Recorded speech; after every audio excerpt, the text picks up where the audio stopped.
우리는 지금 코로나 상황을 겪으면서 코로나의 의미가 무엇일까?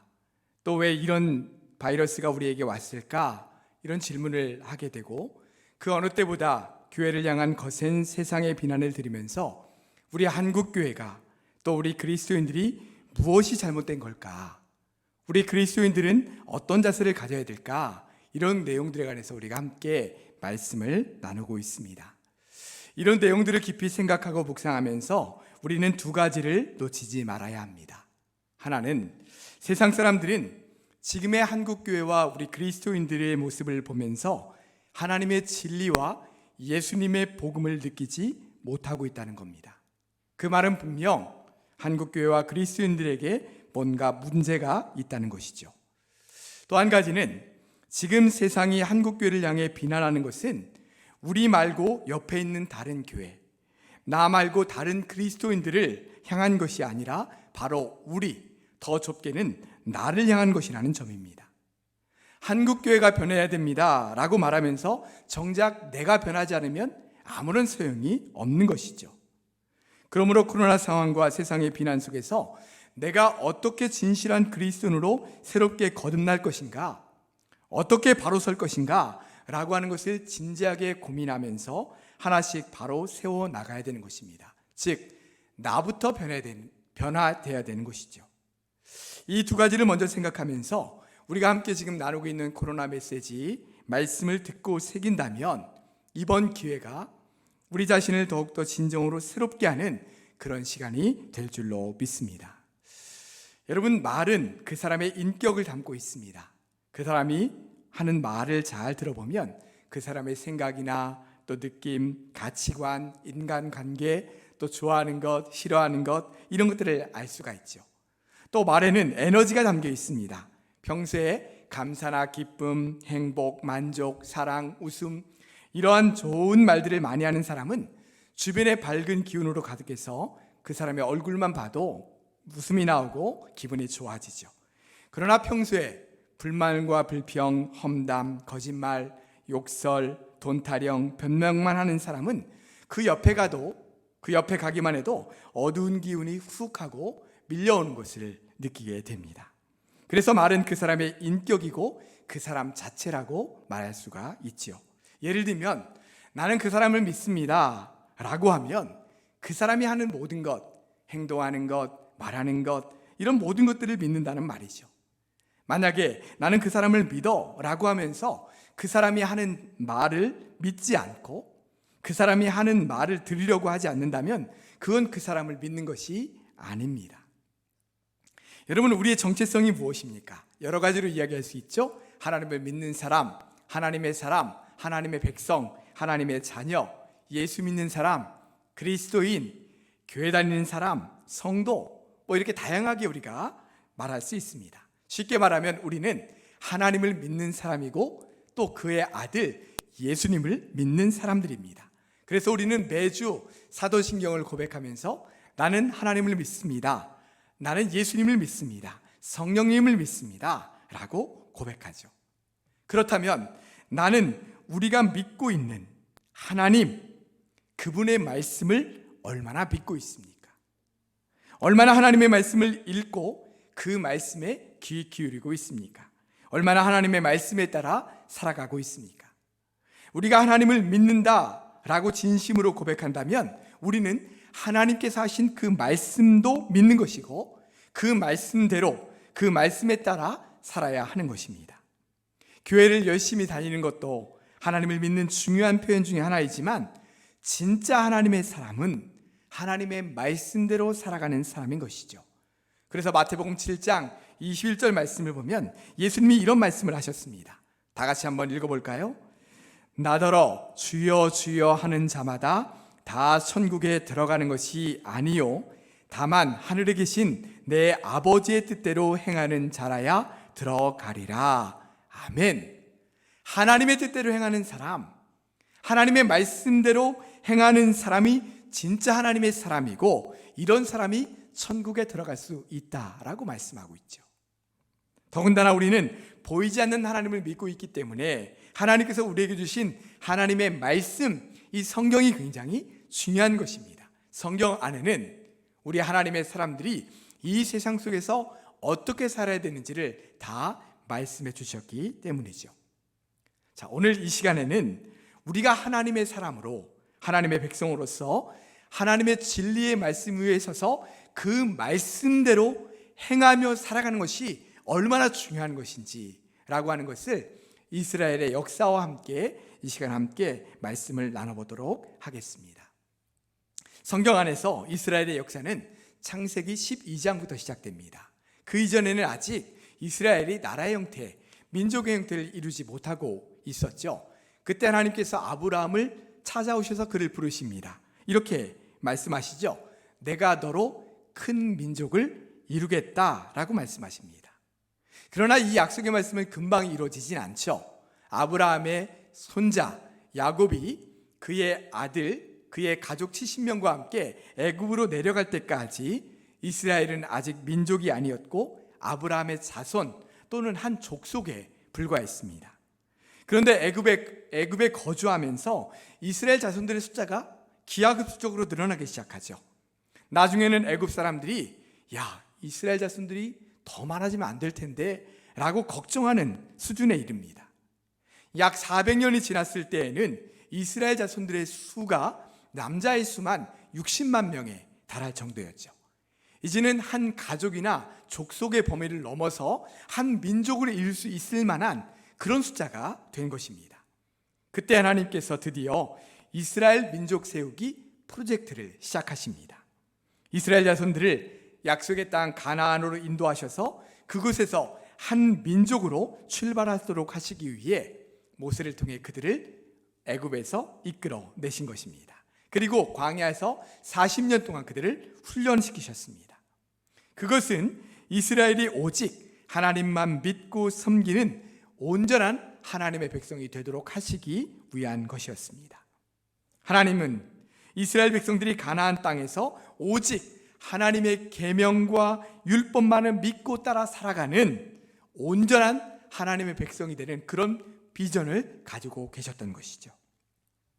또한 온전한 하나님의 백성이 되게 하시기 위해서 하나님께서는 시내산에서 이스라엘 자손들에게 주신 것이 있습니다. 그것이 바로 하나님의 계명입니다. 십계명과 율법이죠. 왜 하나님의 계명을 주셨을까요? 거기에는 이런 뜻이 담겨 있는 겁니다. 이제 너희는 내 백성이다.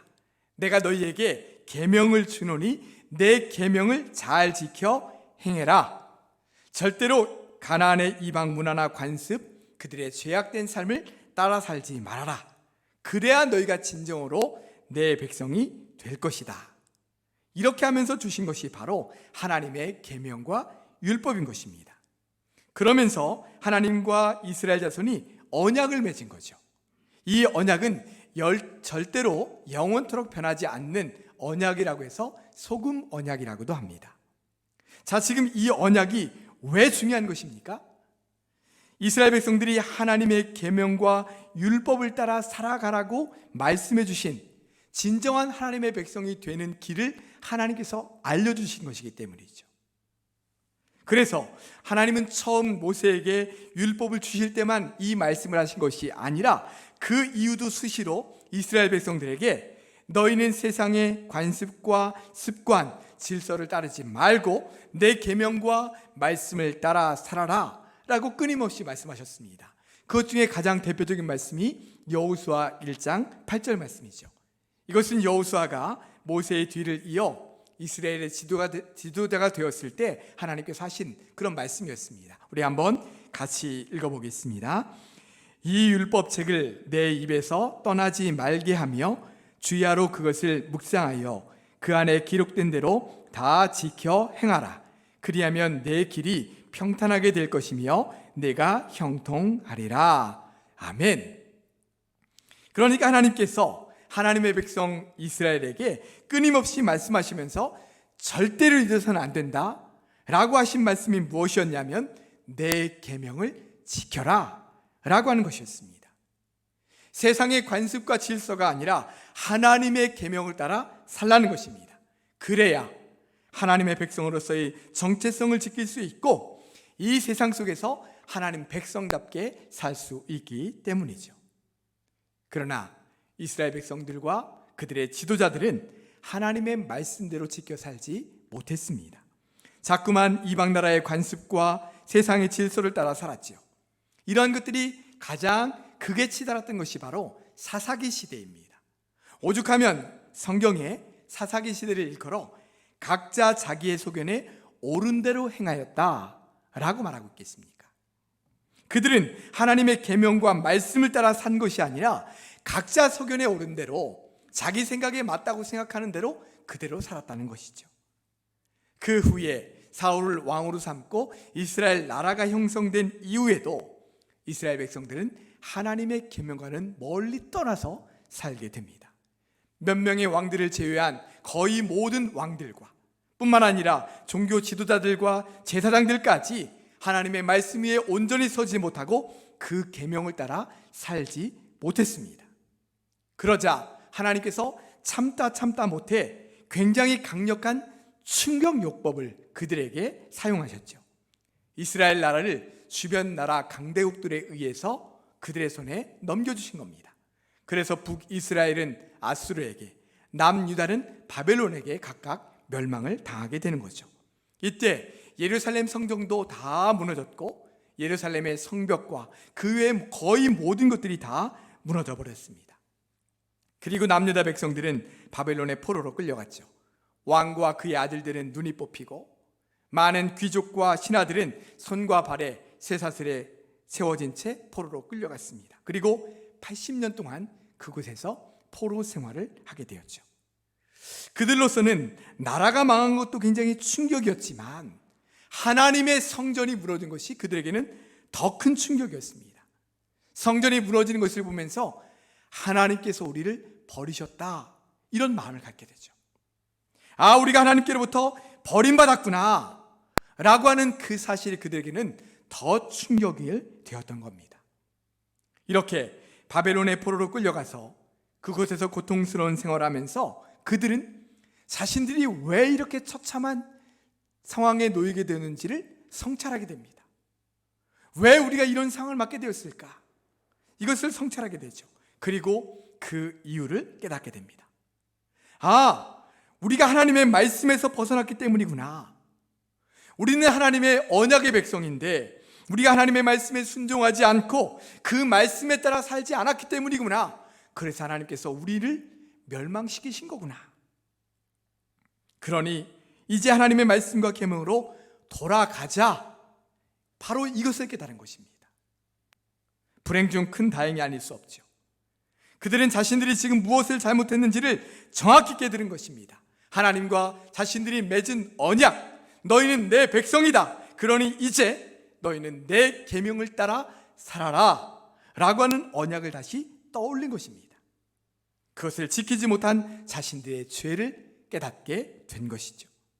그래서 이스라엘 백성들은 바벨론의 포로에서 해방된 이후에 고국으로 돌아왔을 때 가장 먼저 했었던 아주 중요한 두 가지 일이 있습니다. 하나는 온 백성이 함께 모여 하나님의 말씀을 낭독하며 회개하는 것이었습니다. 그 내용이 우리가 읽은 느헤미야 9장이 바로 앞장인 8장 말씀에 나옵니다. 이스라엘 백성들이 제사장이자 성경학자였던 에스라에게 모세의 율법책을 가져오게 합니다. 그리고 모든 사람 앞에서 그것을 낭독하게 하죠. 에스라는 하나님의 말씀의 율법을 그들에게 낭독하면서 그 뜻을 해석하여 들려줍니다. 그러자 백성들이 그 하나님의 율법의 말씀을 들으면서 다 우는 겁니다. 느헤미야 8장 8절과 9절에 나오는데요, 우리가 함께 이 말씀을 함께 읽어보겠습니다. 하나님의 율법책을 낭독하고 그 뜻을 해석하여 백성에게 그 낭독하는 것을 다 깨닫게 하니 백성이 율법의 말씀을 듣고 다 우는지라. 거기까지만 읽겠습니다. 자, 어떻게 했습니까? 에스라가 하나님의 율법의 말씀을 낭송하고 그 뜻을 다 그들에게 깨닫도록 알려주자 자신들이 얼마나 하나님의 말씀에서 떠나 있는지를 깨닫게 된 것입니다. 하나님의 계명에 우리가 불순종했구나, 그랬기 때문에 우리가 이렇게 멸망당했던 거구나 라고 하는 것을 깨닫게 된 거예요. 그리고는 자신들의 죄를 자복하며 회개하기 시작했습니다. 이것이 바로 느헤미야 9장의 전체의 말씀입니다. 9장 1절부터의 말씀에 보면 제가 앞에서 말씀드린 것처럼 하나님께서 아브라함을 부르셔서 민족을 세우겠다 말씀하시는 내용, 그리고 시내산에서 율법을 주시면서 언약의 백성이 되는 내용, 그 위에도 이스라엘 백성들이 그 계명과 말씀을 따르지 못하고 계속해서 불순종하는 그 내용들이 쭉 나오고 있습니다. 그리고 우리가 오늘 읽은 32절부터 38절의 말씀에서는 이제 학사 에스라가 그들에게 선포하는 마지막 결론의 부분이죠. 오늘 본문 34절부터 36절의 말씀에서는 그들이 왜 그렇게 할 수밖에 없었는가, 왜 하나님께서 그들을 멸망시키실 수밖에 없었는가 라고 하는 것을 정확히 지적하며 말씀하고 있습니다. 우리가 본문 34절부터 36절까지의 말씀을 저와 여러분이 한 절씩 교독하시겠습니다. 34절은 제가, 35절은 여러분들이, 36절은 함께 읽겠습니다. 제가 먼저 읽겠습니다. 우리 왕들과 방백들과 제사장들과 조상들이 주의 율법을 지키지 아니하며 주의 명령과 주께서 그들에게 경계하신 말씀을 순종하지 아니하고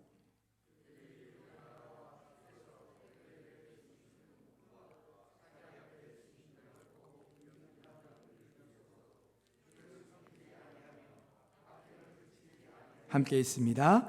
우리가 오늘날 종이 되었는데 곧 주께서 우리 조상들에게 주사 그것의 열매를 먹고 그것의 아름다운 수산을 누리게 하신 땅에서 우리가 종이 되었나이다.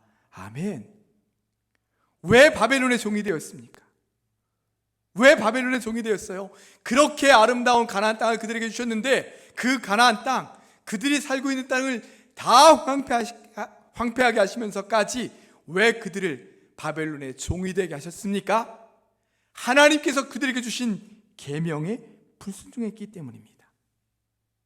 그 계명을 지키지 않고 그 계명에 순종하지 않았기 때문입니다. 이것을 깨닫게 하신 거예요.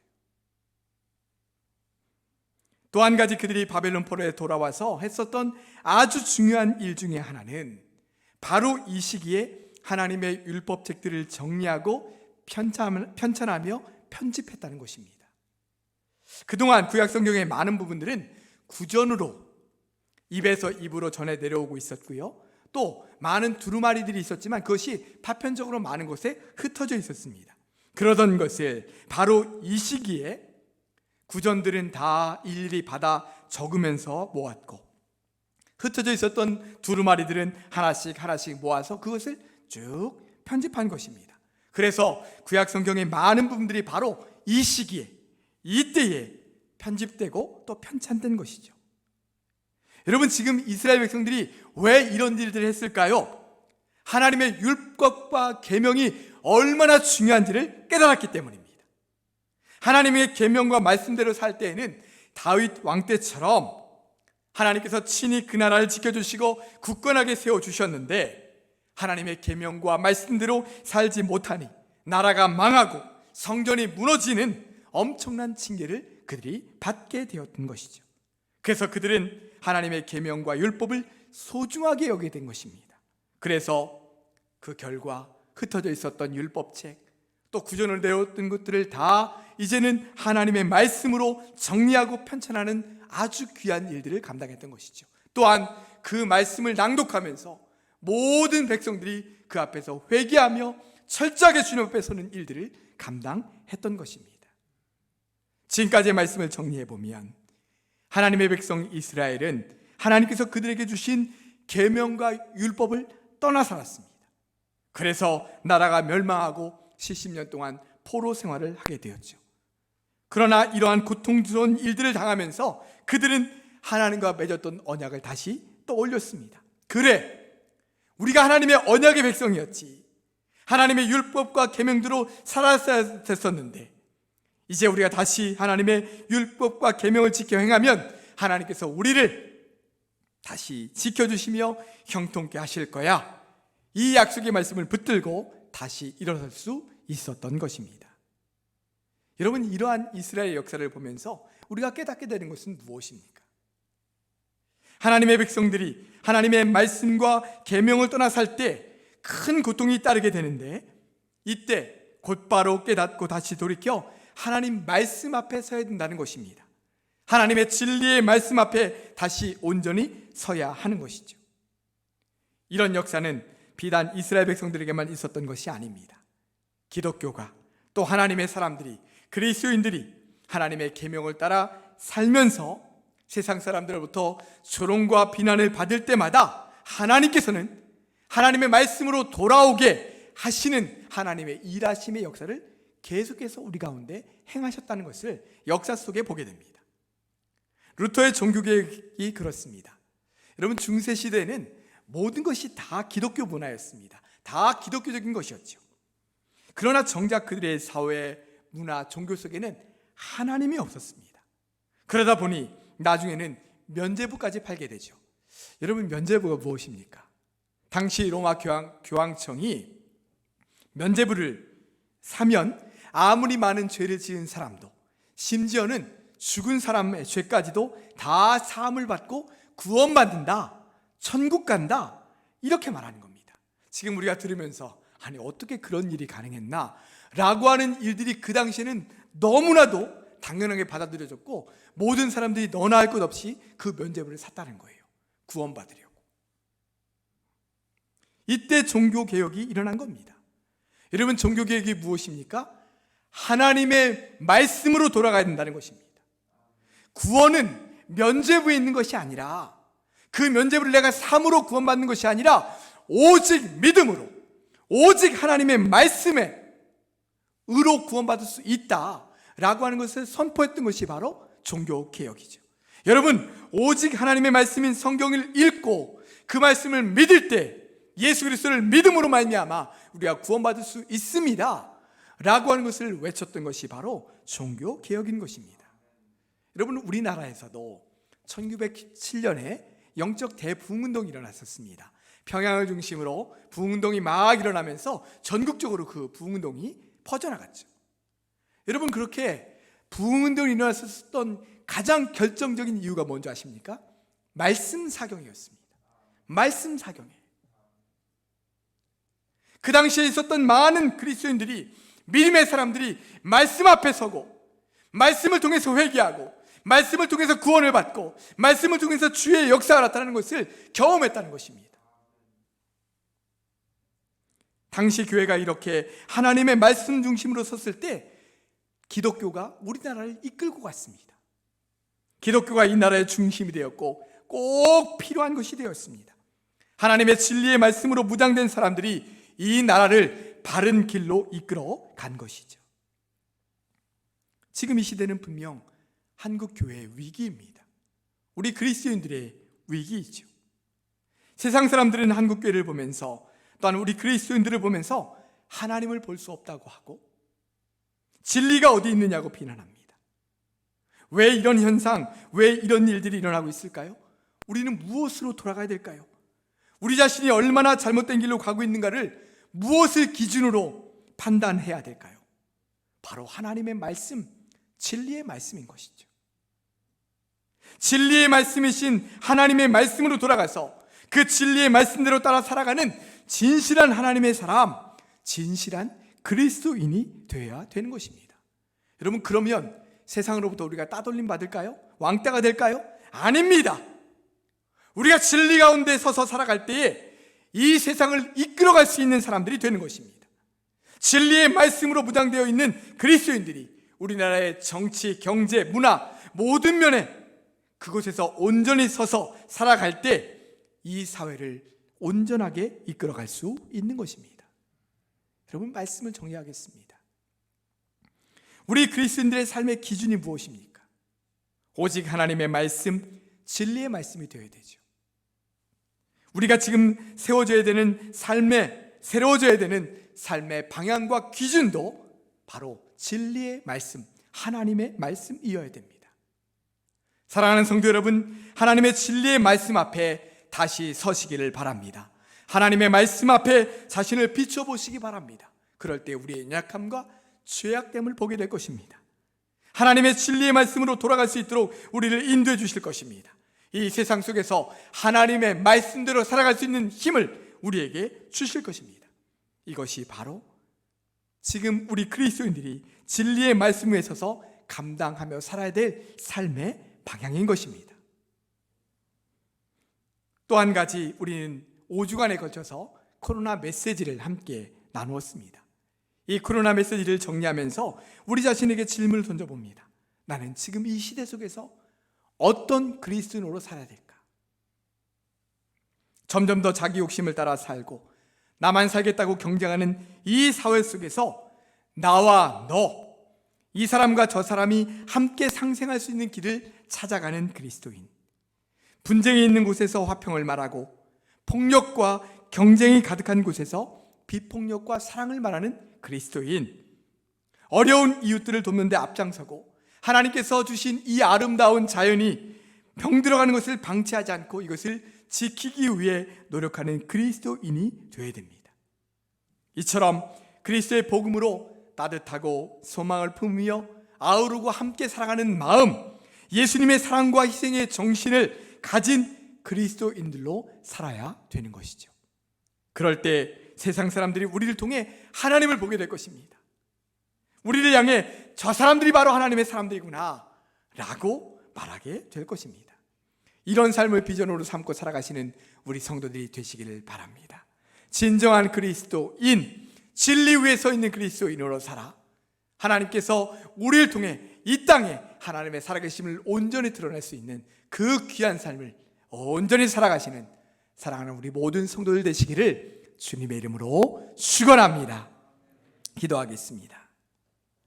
사랑과 은혜의 주님, 우리가 하나님을 믿는다 고백하면서 하나님의 말씀 앞에는 얼마나 날마다 서고 있는지 우리 자신을 돌아봅니다.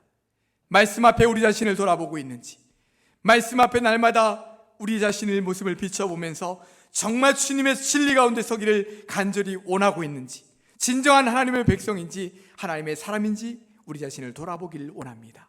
이제는 하나님의 진리의 말씀 앞에 온전히 설 수 있도록 도와주시옵소서. 그 진리가 우리를 온전히 바라볼 수 있도록 도와주시고 진리 앞에 서서 이 세상 속에서 하나님의 사람임을 온전히 드러내며 살아갈 수 있도록 역사하여 주시옵소서. 우리 구주 예수 그리스도의 이름으로 축복하며 기도드리옵나이다. 아멘.